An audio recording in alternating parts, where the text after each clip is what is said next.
고운몽이라는 작품을 처음 접하는 학생은 아마 없을 것 같아요. 이름이라도 다 한 번씩은 들어보셨죠? 그죠? 워낙 이제 유명한 작품입니다. 이 고운몽에서 이제 구가 뜻하는 것은 인물을 뜻하죠? 인물. 자, 누구랑? 주인공 성진 플러스 팔선녀를 얘기하죠? 성진 플러스 팔선녀. 9명의 인물을 뜻합니다. 9명의 인물. 오늘은 이제 구름인데 어떤 뜬구름이라고 해석하는 게 더 정확할 것 같아요. 뜬구름 같은 무슨 이야기? 꿈 이야기. 요게 이제 고운몽이에요. 성진과 팔선녀가 꾼 뜬구름 같은 꿈 이야기. 요게 이제 고운몽입니다. 또 요 작품은 어떤 지엽적인 에피소드부터 전체 에피소드가 하나의 주제로 통일성을 이루고 있어요. 그게 굉장히 중요한데, 이 주제를 일반적으로 공사상이라고 합니다. 불교의 공사상. 불교의 공사상은 굉장히 일반인들에게 낯설고 힘든 주제예요. 그래서 이것을 소설적으로 형상화해가지고 김만중이라는 대문호가 조선 사람들에게 아주 재미있게 알려줬다고 보도 되는 그런 소설입니다. 너 이 공 하면 무슨 뜻 같냐? 공사상 하면? 공사상이 많이 잘못 알려진 게 공이라는 글자가 없다는 뜻이잖아요. 있죠? 그래서 이 없다는 말 때문에 뭔가 덧없음, 그렇죠? 허무함 이런 것들이 이제 공사상이라고 잘못 생각하는 경우가 있는데 불교가 그렇게 얇은 철학이 아닙니다. 그런 게 아니에요. 알겠죠? 이 공사상은 이제 서양 철학에서도 존재론적으로는 굉장히 중요한 사상입니다. 자, 공사상에서 이 공이란 건 없다는 건데 뭐가 없다는 얘기냐면 규정성이 없다는 얘기예요. 규정성이 없다는 얘기예요. 어떤 사물의 본질을 규정하는 그런 규정성이 없다는 거야. 예를 들어서 너희 달걀의 본질이 뭐죠? 너희는 달걀의 본질을 뭐라고 규정하니? 예? 그러니까 달걀은 뭐가 되기 전에 조건? 그렇죠. 병아리가 나타나기 전에 조건. 그죠? 달걀에서는 병아리가 나오게 되잖아요. 그죠? 그걸로 규정한다면 잘못 규정하는 거죠. 천천만만의 말씀입니다. 달걀은 그런 게 아니라고 얘기하는 사람들 많을 거예요. 왜? 우리가 일상적으로 만나게 되는 달걀은요, 그 안에서 병아리를 꺼내지 않습니다. 그렇죠? 그 안에서 뭐를 꺼내니? 그렇죠. 후라이를 꺼냅니다. 일반적으로. 그죠? 그 안에서 삶은 달걀이나 후라이를 꺼내요. 그래서 이거는 이제 불교에서 연기적 조건이라고 그래요. 연기적 조건이라고 그러는데 이 달걀 혹은 계란이라는 것은 어떤 연기적 조건을 만나냐에 따라 가지고 다른 규정이 돼버려요. 어떤 연기적 조건에서는 그게 병아리의 전 단계도 될 수 있는데 어떤 연기적 조건에서는 그게 계란 후라이의 전 단계로 규정될 수도 있다는 거죠. 또 다른 연기적 조건에서는 그게 또 물감의 어떤 전 단계가 될 수도 있어요. 이 물감이라는 건 뭘 섞느냐에 따라서 좀 달라지는데 물을 섞으면 수치화가 되죠. 기름을 섞으면 유화가 됩니다. 근데 달걀을 섞는 것도 있어요. 그거 혹시 뭔지 아세요? 옛날에 그거 프레스코아라고 불렀거든요. 프레스코아. 그렇죠. 이런 어떤 연기적 조건에 따라 가지고 얼마든지 다양한 규정이 이루어질 수 있는 게 달걀이라는 거예요. 그렇게 본다면 뭐 하나로 규정할 수가 없는 거죠. 그건 규정성이 없다고 얘기해도 되는 겁니다. 그죠? 그런데 이제 그게 모든 사물의 존재론이라는 거죠. 어떤 사물을 하나로 규정하는 건 굉장히 위험한 생각이에요. 그래서 얘들아, 우리는 어떤 정체성을 가진 사람이야? 이걸 규정하는 게 위험하다는 겁니다. 우리는 얼마든지 정체성이 바뀔 수 있는 무한한 잠재성을 가진 사람들이에요. 이게 공사상에서 얘기하는 거예요. 여러분들 들어보셨나 모르겠는데 이제 보르헤스라는 소설가가 있습니다. 우리나라 지식인들 사이에서는 꽤 유명한 소설가인데 그 사람의 작품 중에서 이제 죽지 않는 사람이라는 소설이 있어요.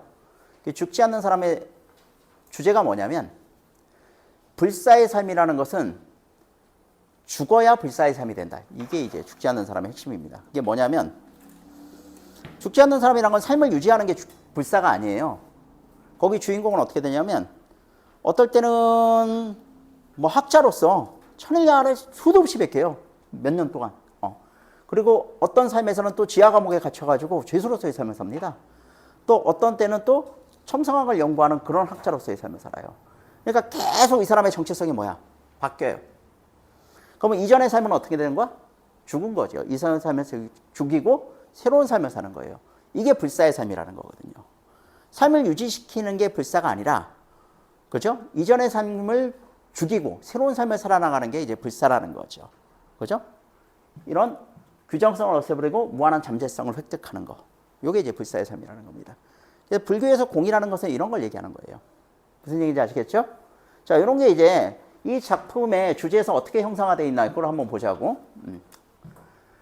자, 이게 몽자르 소설이라고 그러죠? 몽자르 소설이라 이게 구조가 이래요. 현실. 그 다음에 어디가? 여기서 현실에서 꿈. 그 다음에 현실. 이렇게 가거든요. 이럴 때 현실에서 꿈으로 가는 걸 뭐라고 그러고? 인몽 과정이라고 그러고, 꿈에서 현실로 가는 걸 뭐라고 그래? 환몽 과정이라고 하죠. 환몽. 인몽과 환몽 과정이 있어요.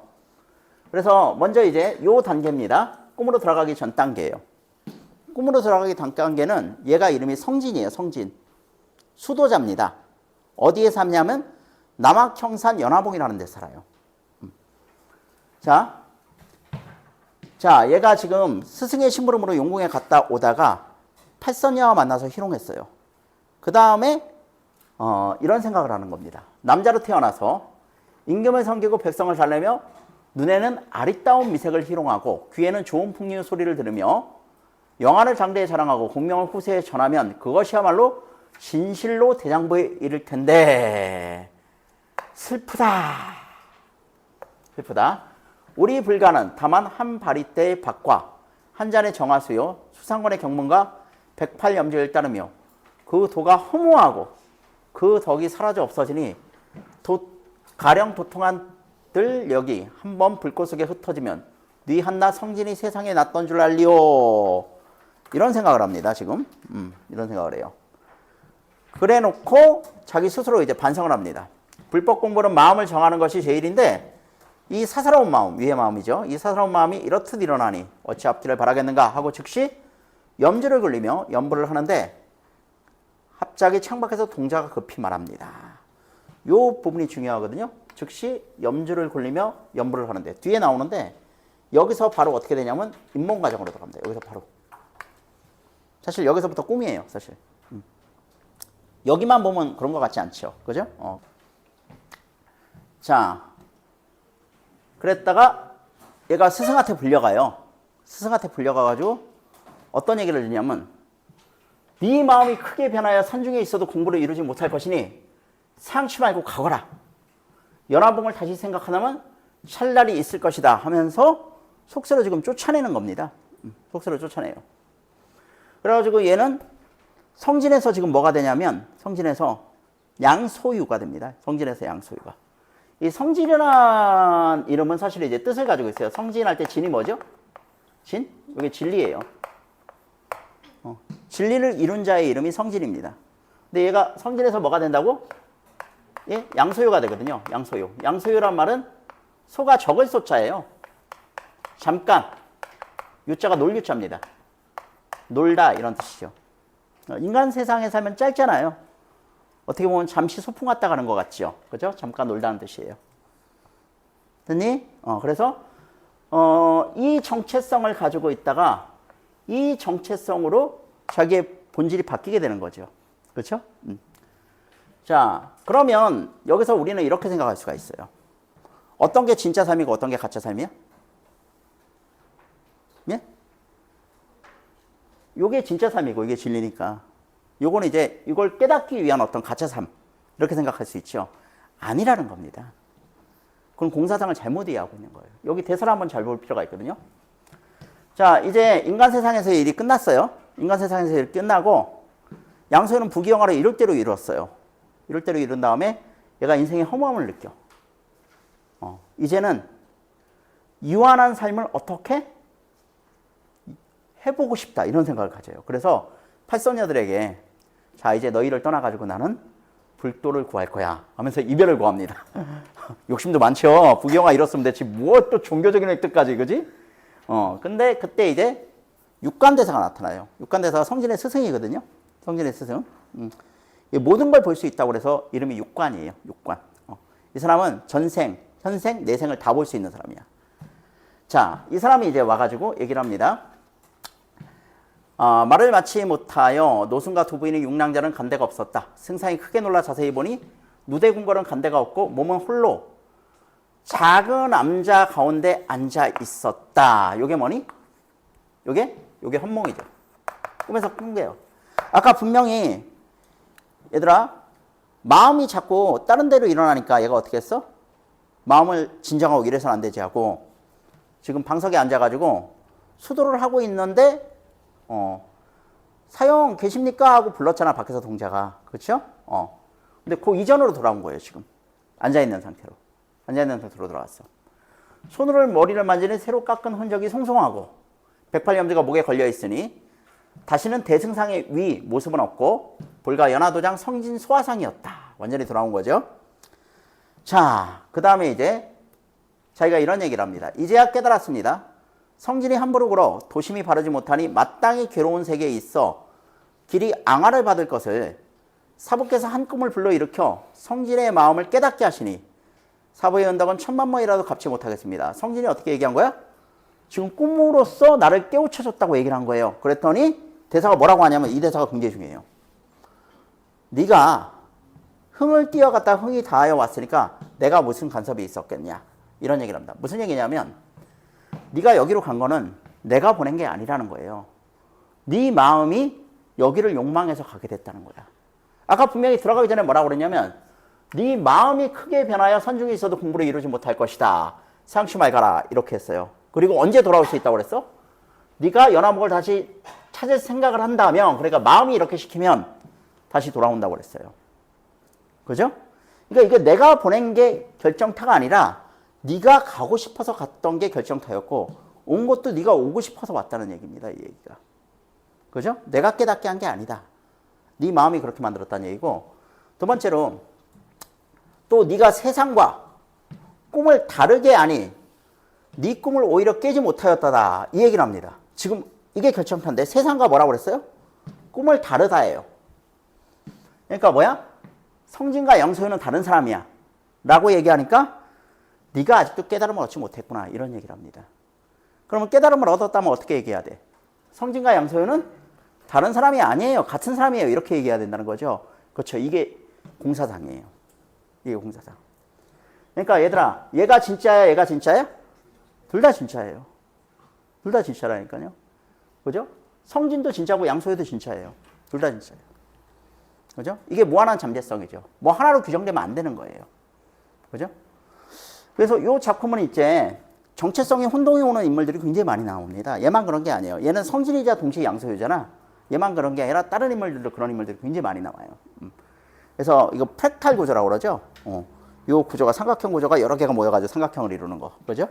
이 조그만 이제 주제의식들이 모여가지고 큰 주제를 이루는데 주제가 어떤 통일성을 가지고 이렇게 나타나요. 그래서 이 작품은 주제가 굉장히 중요합니다. 알겠죠? 자, 주제는 이 정도 이해하시면 될 것 같고 그 다음으로 갑시다. 자, 그 다음은 이 얘기를 좀 해봅시다. 팔선녀. 이 작품의 주제 말고 얘기할 거는 사실은 이건데 이게 현대적인 감각으로 봤을 때는 훨씬 더 중요해요. 이 소설의 줄거리는 뭘로 시작하냐면 팔선녀로 시작합니다. 그래서 팔선녀로 끝난다고 해도 거의 과언이 아닌데 이 팔선녀는 제가 제목을 써놨지만 남성들이 욕망할 수 있는 가장 이성적인 여인상들입니다. 가장 이성적인 여인상들. 그래서 지금 현재까지도 이 생명력이 유지되고 있어요. 조선시대에만 그런 게 아니라 인간의 본성을 건드릴 것이기 때문에 지금 시대에도 굉장히 공감을 많이 얻게 되는 그런 캐릭터들입니다. 자, 옛날에 고전소설에 나오는 미인 이러면 뭐 다 똑같지 라고 생각하기 쉬운데 아니에요. 전혀 다른 인물들이 나옵니다. 알겠죠? 한번 확인해 봅시다. 자, 성진이 맨 처음에 만나게 되는 팔선녀 중에 한 명은 진채봉이라는 여자입니다. 진채봉. 진채봉의 정체성은 뭐냐? 첫사랑이에요. 첫사랑은 어떠니? 애절하죠. 왜? 이루어지지 않으니까요. 그죠? 그리고 더욱 마음이 쓰이는 건 뭐야? 그 여자가 비직적인 운명에 처했을 때 더 마음이 쓰이죠. 딱 진채봉이 그런 캐릭터예요. 첫사랑의 애절함, 비극적 히로인입니다. 이건 이제 성진이 이제 양소유가 돼가지고 자 이제 양소유로서는 입신출세를 하는 삶을 살아야 될 거 아니야. 과거를 보러 갑니다. 과거를 보려면 이제 서울로 가야죠. 경사라고 합니다. 서울로 가던 도중에 만난 여자예요. 진채봉. 이게 옛날과 지금의 이제 성적 코드가 참 다른데요. 옛날엔 남녀가 만날 때 꼭 뭐가 나오냐면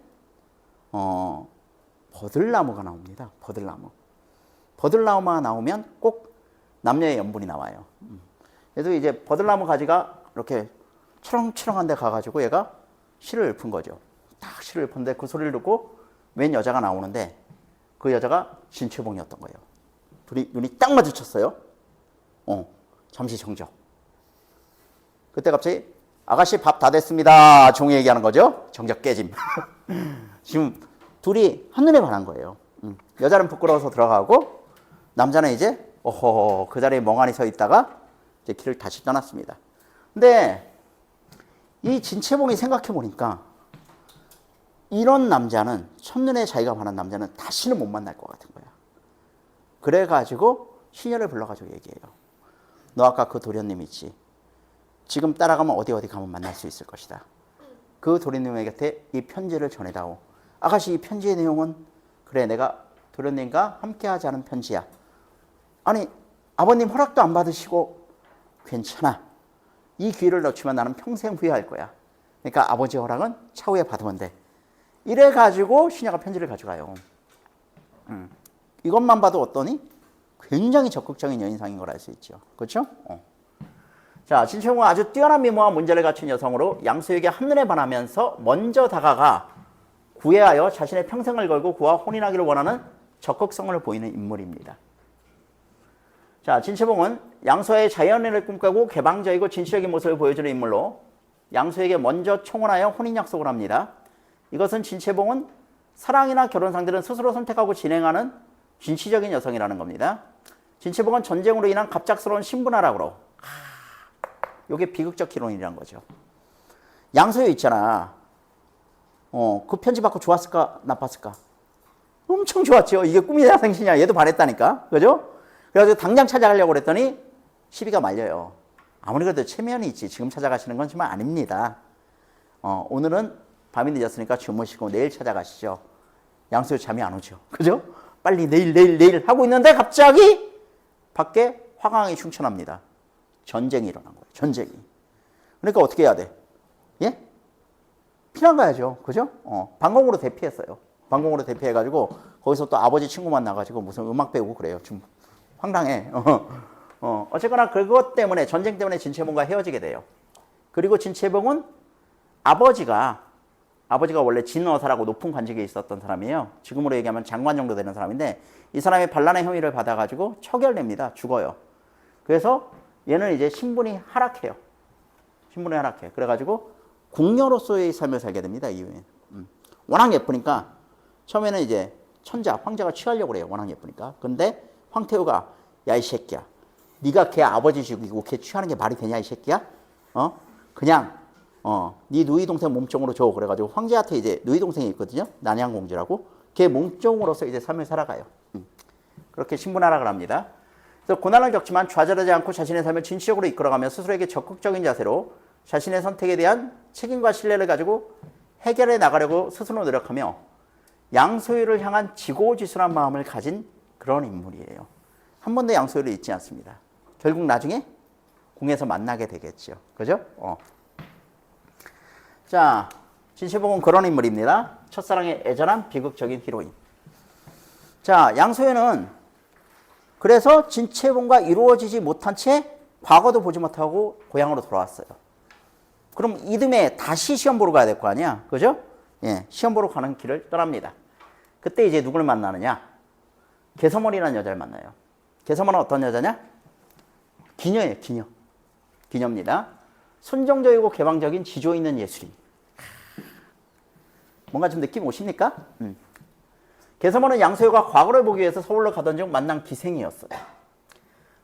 이 여자는 아전이었던 아버지가 죽자 경제적으로 어려워져 계모가 기생집에 팔아서 기생이 된 겁니다. 그러니까 자신의 의지가 아닌 타인에 의해서 기생이 된 수동적이고 순종적인 인물이에요. 수동적이고 순종적인 여성. 이것도 매력 있습니다. 그래서 자신의 신분을 높여줄 수 있는 양소유를 만나지만 기생이란 천한 신분이라는 상황을 알고 스스로 낮춰 다른 여성을 질투하지 않고 양소유에 첩이 되기를 바랍니다. 여기까지 얘기를 간략하게 좀 말씀드리면 양소유가 개성어를 처음 봤을 때는 웬 주점에서 아름다운 아가씨가 한 명 있고 그 앞에 수많은 이제 시들이 이렇게 놓여 있는 걸 보게 돼요. 문 남성들 사이에서. 그래서 저건 뭡니까 그러니까 저 기녀가 이 고장 최고의 기녀인데 사실 이제 이 고장이 어디냐면 낙양이라는 곳입니다. 낙양은 중국에서도 최고의 풍류를 이제 가지고 있는 곳이에요. 우리나라 조선시대 하면 최고의 풍류를 가진 고장이 어디죠? 평양이에요, 평양. 중국의 낙양이 그런 곳이었거든. 거기서 1타니까 얘가 넘버원이에요. 실제로 중국 전체 넘버원이야.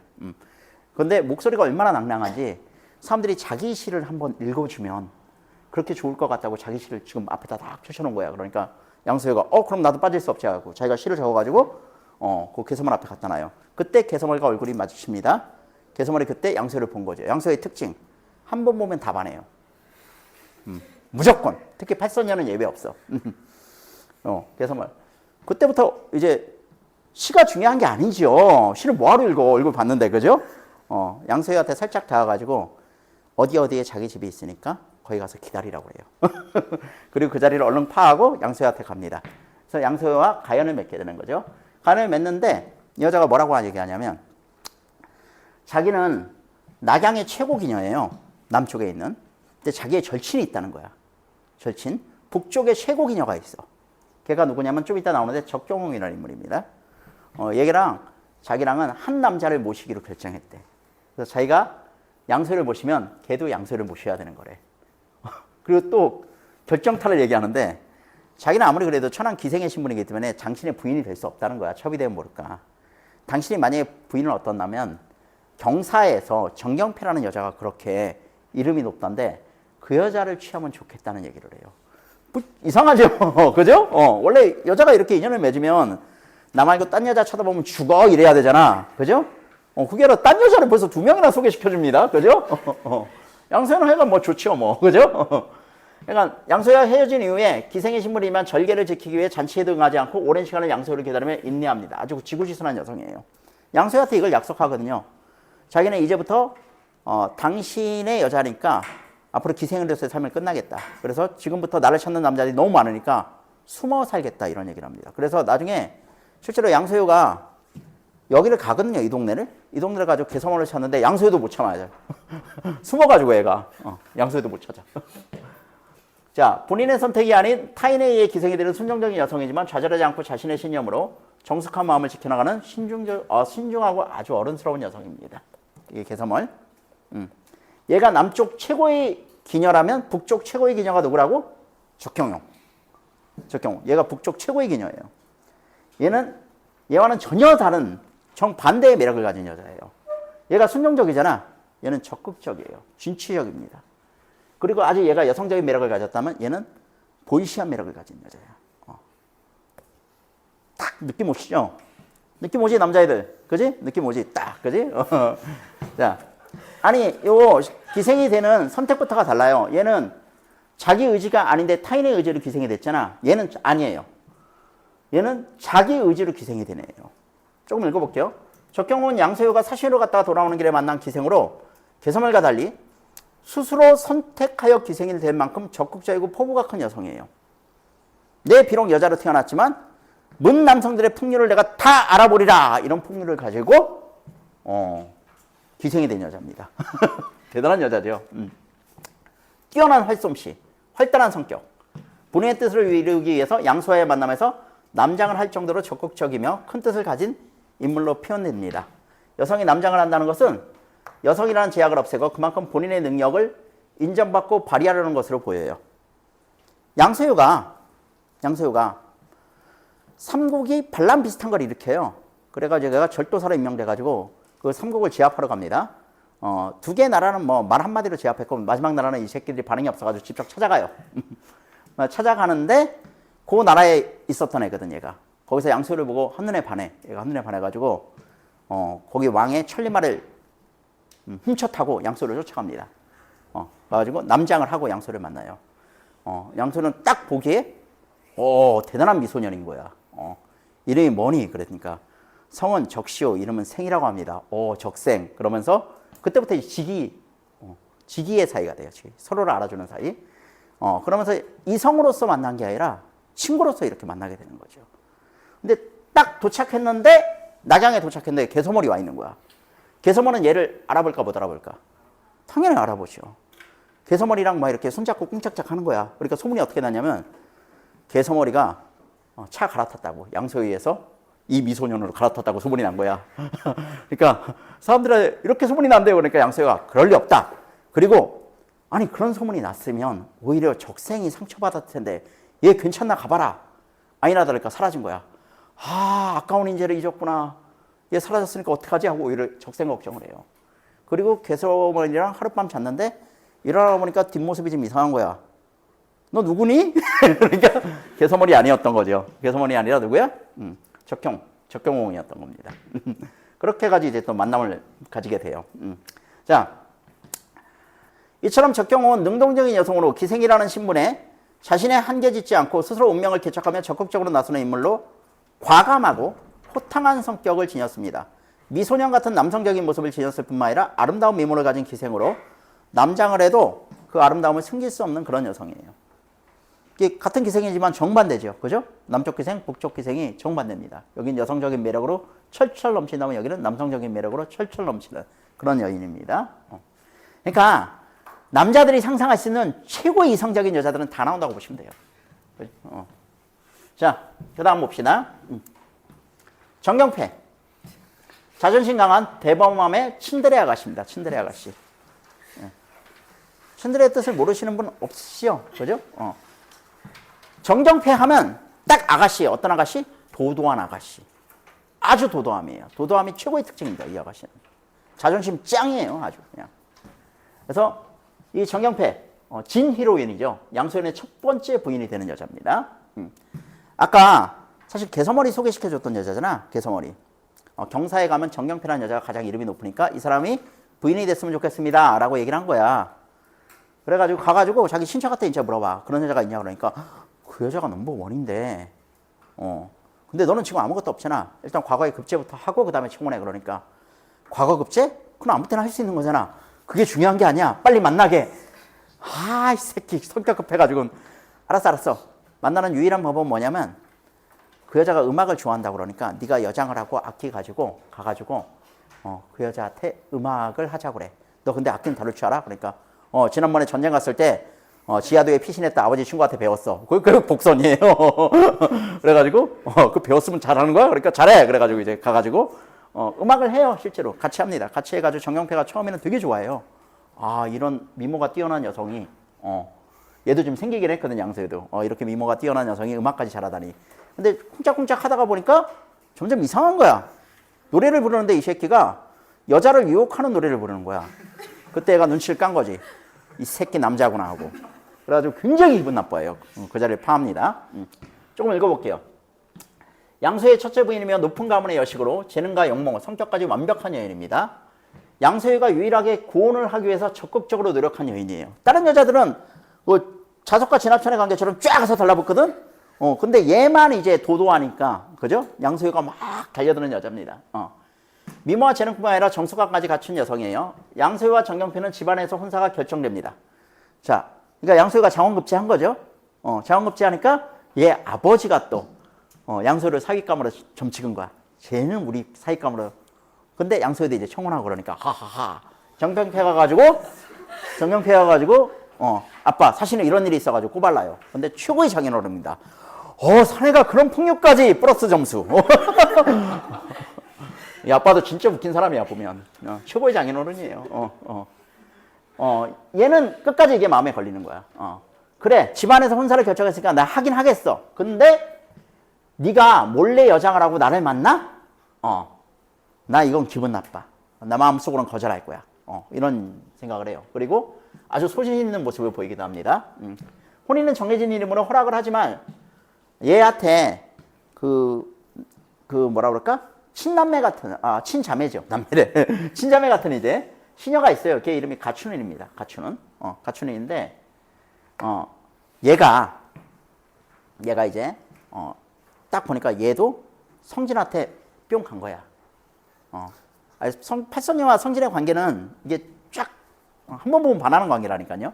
얘도 팔선녀 출신이니까 한 번 보고 반했죠.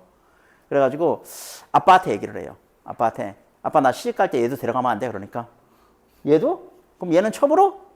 그거 좋지. 최고의 장인어른이에요. 그래가지고 얘도 이제 데려가기로 해요. 근데 그냥 갈 수는 없고 우리가 가기 전에 복수를 좀 해야 될 것 같아, 준호나. 그래서 너 이러저러 해가지고 복수를 좀 해봐 해가지고 가춘한테 그를 유혹하도록 시켜가지고 자신의 자존심을 지킵니다. 이 에피소드가 되게 재밌어요. 이 에피소드가 되게 재밌는 게 가춘이 처음에 이제 성진을 뭘로 유혹하냐면 어떤 외딴 집에 선녀로 분장을 하고 유혹을 해요. 근데 너무 예뻐서 진짜 선녀 같은 거야. 홀딱 넘어갑니다. 그리고 그 다음날 또 선녀 만나러 왔더니 외딴 집은 없고 한 무덤이 있는 거야. 이 무덤이 뭐지? 자기 친구한테 물어보니까 너 몰라? 아주 유명한 여자잖아. 이쁜 여잔데 죽었어. 그럼 혹시 내가 어제 만난 여자가 선녀라고? 그럼 귀신이 분명하지, 새끼야. 여기 그런 여자 살 리가 없잖아. 야, 충격을 받아요. 근데 그날 밤에 가춘의 귀신의 복장을 하고 찾아와요. 서방님 이제 제 정체를 아셨으니 이제 서방님과의 인연은 끝나는 건가요? 그러니까 귀신을 거부하는 사람들은 어리석은 사람이다 이러면서 여러분들 그것도 귀신의 매력이 있어요. 귀신의 매력이.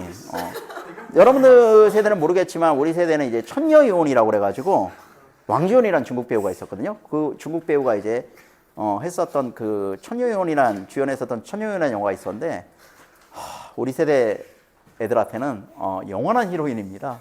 너무 예뻐가지고 이 귀신의 매력이 있다니까요. 그 아름다움이. 김만중은 진짜 죽음이에요. 얘는 그냥 남자가 상상할 수 있는 모든 아름다운 여성들은 다 남아요. 약간 여기에. 약간 그걸로 이제 계속 이제 이렇게 귀신으로 계속 만나는 거예요. 그래가지고 이제 나중에는 이제 그걸 이제 들통나게 하고 뭐 그러는 거겠죠. 나중에. 전 재밌는 에피소드입니다. 자, 정경패는 정략 결혼일지라도 옳지 않다고 생각하면 자신의 의사를 분명히 밝히는 당당한 여성이면서 자존심이 강하고 대범함도 보이지 않는 인물로 부드러운 카리스마를 지닌 여성이다. 그래서 얘는 굉장히 이성적이고 감성적이지 않을 것 같은데 속으면 안 됩니다. 제가 분명히 뭐라고 그랬어요? 츤데라고 그랬죠? 겉으로만 까칠한 거예요, 사실. 나중에 황태우가 또 양소유를 찍어요. 황태우가 양소유를 찍어서 쟤는 우리 사위다 이제. 부마를 삼으려고 그래요. 황제 누이 동생이 있거든요. 걔랑 결혼시키려고. 그래서 양소유한테 결혼해 그랬더니 양소유가 못하는데요? 왜? 저 정씨 집안이랑 혼인하기로 했어요. 그러니까 그러면 정씨 집안이랑 파혼하면 되지. 그래가지고 여기 가서 파혼을 종용해요. 황태우가. 원래 권력이 이렇게 누르면 눌려야 되잖아. 얘가 파혼하시면 저는 바로 비구니가 되겠습니다. 제 마음속엔 양소유밖에 없습니다. 이런 것도 보입니다. 얘가. 그런 애예요. 가추는 아까 나왔죠? 가추는 또 다른 매력을 지닌 여자입니다. 남자들이 좋아하는 여자들 중에 이 메이드형이 또 있어요. 메이드형. 메이드형. 10이잖아요. 12. 지극히 여기서 가장 수동적인 여자예요. 수동적이 고! 여기 하나 더 써있네. 아주 순수한 메이드. 아주 순수한 메이드입니다. 자, 가춘호는 정경패의 몸쪽입니다. 미모와 재주가 아주 뛰어난 여인이에요. 그래서 귀신 분장도 가능한 여자입니다.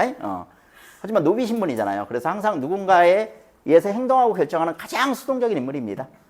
몸쪽이 그렇죠 뭐. 가춘호는 정경패의 결혼으로 인해서 본인은 버려지지 않을까 불안한 마음으로 자신의 처지를 한탄하지만 자신의 신분이나 삶에 대해서 체념을 한다거나 낙담하지 않는 몸종으로서 정경패를 따르겠다는 지조 있는 모습으로 주인에게 충성합니다. 노비라는 자신의 신분 때문에 가장 수동적인 모습을 보이고 의존적이지만 또 수녀처럼 순수한 여자예요. 굉장히 순수한 여자. 이게 메이드의 매력이죠. 그죠? 가장 의존적이고 가장 순수한 여자. 이게 메이드의 매력이에요. 자, 벌써 5번 지나갔네. 6번. 남자들 이상형 중에선 진짜 공주님도 있죠. 왜 공주님 안 나오나 해서 이제 나왔습니다. 공주님. 자유와 겸손의 공주님. 자유와 겸손은 공주님의 최고 미덕이죠. 이 수아라는 여성은요, 아까 얘기했듯이 황제의 누이 동생이에요. 황제의 누이 동생인데 이 나라에서 아무도 못 부르는 퉁소를 불 줄 아는 여자예요. 여자가 퉁소를 불잖아. 그럼 학이 이렇게 내려와 앉아요. 그런데 어느 날 이 여자가 불지도 않았는데 웬 퉁소 소리가 들리더니 학이 그쪽으로 가는 거야. 누구의 퉁소 소리야? 예? 양소유죠. 남자 주인공밖에 더 있니? 그때 딱 찍혔어요. 플래그 꼽혔어. 황태호한테 쟤다. 그때부터 이제 양소의 고난이 시작됩니다. 자, 이수화는 8명의 여인 중 제일 높은 신분을 가진 인물입니다. 공주라는 지위를 이용해서 양소의 유일한 부인이 될 수도 있지만 정경패의 존재를 인정하고 후에 두 번째 부인이고 싶어 합니다. 이 정경패가 진짜 히로인인 게 뭐냐면 남자들한테 인기도 좋지만 여자들한테 인기가 또 좋아요. 얘가. 원래 황태호가 이 집안을 눌러가지고 강제로 결혼시키려고 하거든. 그것 때문에 양소는 감옥까지 가요. 근데 이소화가 나서는 거죠. 일륜지 대사는 그렇게 하시면 안 됩니다. 그리고 그 정씨라는 여자는 제가 직접 만나보겠습니다. 제가 직접 만나서 별 볼 일 없는 여자면 그때 내치시죠. 이런 얘기를 해요. 그러니까 황태호가 또 이소화는 되게 믿거든. 그래, 그럼 네가 가서 한번 만나봐. 그래가지고 얘가 딱 만났는데 느낌 확 온 거죠. 그래서 언니라면 제가 둘째가 좋아요. 이렇게 되는 거죠. 그죠? 여자들한테 인기가 좋다니까. 아까 가춘원도 정경패라면 막 쩔쩔매요. 아가씨. 얘도 이제 언니라면 뭐 이렇게 된 거예요. 어쨌거나 정경패를 인정해요. 그래서 두 번째 부인이 되고 싶어요. 그럼 방법은 뭐냐? 황태호가 그럼 걔 데려와봐. 해가지고 황태호가 만나니까 황태호가 봐도 끝내주는 거야, 얘가. 그러면 방법은 하나뿐이다. 너 내 양녀가 되라. 이렇게 되는 거죠. 방법은 그거죠. 양녀가 되면 걔도 공주가 되잖아. 그죠? 걔도 공주가 되니까 둘 다 부인이 될 수 있는 거예요. 그죠? 그래서 양소연은 팔선녀를 2명의 부인과 6명의 첩으로 구성해요. 2명의 부인이 바로 둘째 부인은 이소화입니다. 첫째 부인은 정경패고. 됐죠? 자, 그래서 태호가 양소에게 공주와의 혼인을 강요하자 일륜지 대사의 혼인을 강제적으로 해서는 안 된다며 원칙과 도리에 따라 일부 다처제로 혼인을 진행할 정도로 자유와 겸손 그리고 희생정신을 보이는 인물입니다. 정경패의 존재에 대해서 권력을 이용하기보다는 본인이 직접 그녀를 만나서 품성을 알아보고자 하는 적극성도 보입니다. 이소화는 본인이 직접 보고 판단하지 않는 한 섣불리 판단하지 않는 아주 진중한 성격이며 자신보다 상대를 먼저 생각하고 배려한다는 너그럽고 온화한 성품을 지닌 인물로도 보입니다. 됐죠? 그 다음 자, 심요연. 아름다운 절정고수. 자객입니다. 자객. 그러니까 남자가 상상할 수 있는 가장 매력적인 여자는 다 나온다니까요. 자객도 나왔어요. 이제 자객도. 토번에서 반란이 일어나요. 토번이 어디냐면 지금의 티벳입니다. 티벳. 누가 여기를 징벌할 수는 없어. 있긴 있는데 감옥에 있는데요. 누군데? 양소요. 그 집안에 와! 그래가지고 양소 이제 티벳으로 보내는 거죠. 티벳으로 보내가지고 막사에 있는데 깨보니까 자객이 앉아 있어요. 그것도 굉장히 아름다운 자객이. 너 누구니? 그러니까 저는 사실 자객입니다 하면서 자기소개를 하는 거야. 얘가 어떤 애냐면 심효연이 적국의 자객인데 사실 이제 스승이 있어요. 스승이 이제 3명의 제자가 있는데 그 중에서 얘가 가장 뛰어난 제자야. 그 2명의 제자한테는 어쌔신 일, 사람 죽이는 일을 시키는데 이상하게 자기는 무술이 제일 뛰어난데도 스승이 아무 일도 안 맡기는 거야. 그러다가 어느 날, 야, 드디어 토번에 적국이 침략했다고 한다. 무조건 이거는 토번이 진다. 유일하게 토번이 이길 수 있는 방법은 적군의 장사를 암살하는 것이다. 그래서 지금 토번에서 암살자 경진대회가 열린다고 한다. 그것도 되게 웃겨요. 그 어쌔신 대회에 네가 참여해가지고 1등이 되거라. 그러면 네 전생의 인연을 만날 수 있다. 스승은 그러니까 다 아는 사람이야. 그래서 걔를 보내요. 그래가지고 얘가 전국 무술대회에서 우승을 합니다. 아주 가볍게 우승을 해요. 우승을 해가지고 성진을 죽이는, 그러니까 이제 양소요죠. 양소요를 죽이는 닌자로서 이제 딱 발탁돼가지고 온 거야. 왔는데 얘가 이제 스승이 전생의 인연이라고 그랬으니까 죽일 마음은 없죠. 죽일 마음은 없고 거기서 이제 성진을 딱 보자마자 또 지남철처럼 달라붙는 하늘에 반해가지고 성진도 보니까 좋잖아. 그래가지고 거기서 이제 가연을 맺게 되고 얘가 또 떠나려고 그래요. 떠나려고 그러니까 성진이 양소유가 야, 나 지켜준 다음에 떠나면 어떡해? 그러니까 괜찮습니다. 제가 떠나도 누가 서방님을 건드리신다고 하면 제 이름을 얘기하세요. 그러면 아마 다 죽을 겁니다. 여기 최고수인데 굉장한 자신감을 비치면서 떠나가는 여자예요. 조금 읽어볼게요. 심효연은 적국의 자격으로 아주 뛰어난 무술 실력과 비범함으로 남성들과 대등한 능력을 지닌 인물로 표현되어 양소와의 대면에서도 자신의 임무에 대해 당당하게 말하는 당찬 여성입니다. 또한 소설 속에서 심효연의 모습을 높게 올려 묶은 머리, 허리에 찬 용천검 등으로 활동적이고 남성스러운 모습으로 표현했으며 자객으로서 과감하고 강인한 행동을 하는 강한 여성으로 묘사하고 있습니다. 그녀의 아름다운 용모는 여성성도 겸비해서 남성적인 모습과 여성적인 아름다움까지 갖춘 파무파탈의 매력을 지닌 인물로 표현돼요. 시메온은 전형적인 여성의 위치와 행동에서 벗어난 모습을 보여주며 남성보다 더 뛰어난 능력을 갖춘 영웅에 가까운 여성입니다. 됐죠? 마지막 드디어 나옵니다. 엘프녀. 아, 엘프녀가 빠지면 안 되죠. 이 세계, 그죠? 한 명 존재해야죠. 우리 동양에서는 엘프녀가 아니라 이제 뭐 인어라고 해야 되나? 그렇습니다. 용왕딸이에요. 용왕딸. 용입니다. 용으로 변신도 가능해요. 자, 당당하고 아름다운 이세계녀 백능파입니다. 백능파는 용왕의 딸로 본인이 원하지 않는 정략 결혼에 대해서 적극적으로 반대하고 자신의 삶을 스스로 이끌어가기 위해서 능동적인 모습을 보이는 인물이에요. 자, 얘는 어떤 사연이냐면 얘도 이제 시메온 다음에 만나게 되려는데 얘 티벳으로 가다가 얘가 어느 지역에서 얘가 포위를 당해요. 근데 앞에 강물이 있는데 그 백룡담이라는 강물인데 백룡담이라는 강물인데 거기에 너무 차갑고 거기 물고기가 살지 못해. 너무 차갑고 막 이렇게 깊어가지고 건널 수도 없는 강이 앞에 가로막고 있는 거야. 어떡하지 하고 있는데 갑자기 용이 한 마리 나타나가지고 저희 아가씨가 찾으시는데요 해가지고 그 백룡담 안으로 초대를 받아요. 그래가지고 얘가 가봤더니 이 백능파가 있는 거죠. 백능파는 진작에 양소희를 보고 반했어요. 그래서 초대한 겁니다. 그러면서 당신은 나의 인연이라고 얘기하면서 자기가 여기 오게 된 인연을 얘기하는 거야. 자기는 원래 동해용왕 이제 동종호의 용왕의 딸이에요. 그러니까 용왕하면 이제 바다에만 있는 것 같은데 중국에는 이제 큰 호수에도 있습니다. 동종호라는 아주 큰 호수에 그 용왕의 딸이야. 근데 남해 용왕의 아들이 자기한테 반해가지고 스토커 짓을 한다는 거야. 그래가지고 그거 피해가지고 여기까지 왔다는 거야. 그 새끼 지금도 따라다니고 있다고. 그러니까 걱정하지 말라고. 나랑 인연을 맺으면 그런 자식은 내가 해치워주겠다고 해가지고 또 가연을 맺게 됩니다. 아내야 다를까 그 뒤에 이 새끼들이 쳐들어와요. 그래서 성진이 아주 참교육을 시킵니다.